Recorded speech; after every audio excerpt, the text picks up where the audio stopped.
Well, two Idahoans have found a unique way to preserve some obscure pieces of gem state history. Paul Fredericks explains this night. What a great state.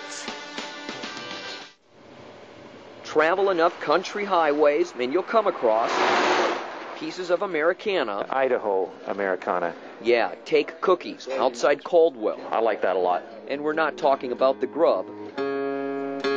If you're really tuned into this story, Idaho Americana is how they describe their music. Cookies is an ideal place for us to play.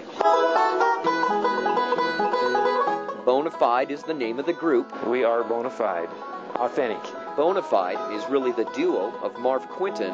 Somebody robbed the Thunder Mountain line, and I swear I'd lie. And Gary Eller. They made me off for 16 G's. On this day, they're joined by a buddy, John Larson.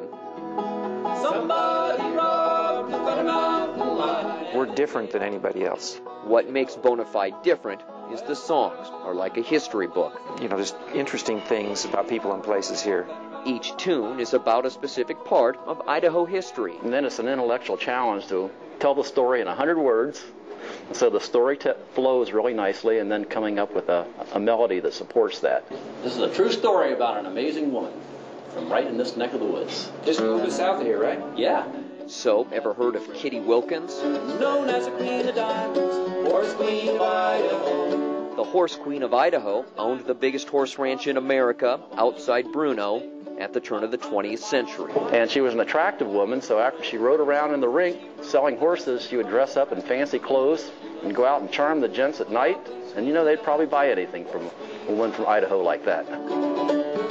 Some ways, this is maybe the only way some of these stories are preserved, because many times they're not listed in any other form. Raised by the Queen of Diamonds, Horse Queen of Idaho. I like to look at it like we're going to leave a legacy here.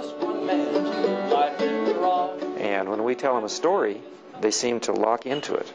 And especially if it's a story that has some meaning around here. That kind of excites us because we think maybe we're having an impact on them. And the consequence was heavy. That impact may be taking obscure people and places and making them a bit more prominent, or at least a few people. We're just having a ball expressing ourselves this way. In Canyon County, Paul Fredericks, what a great state.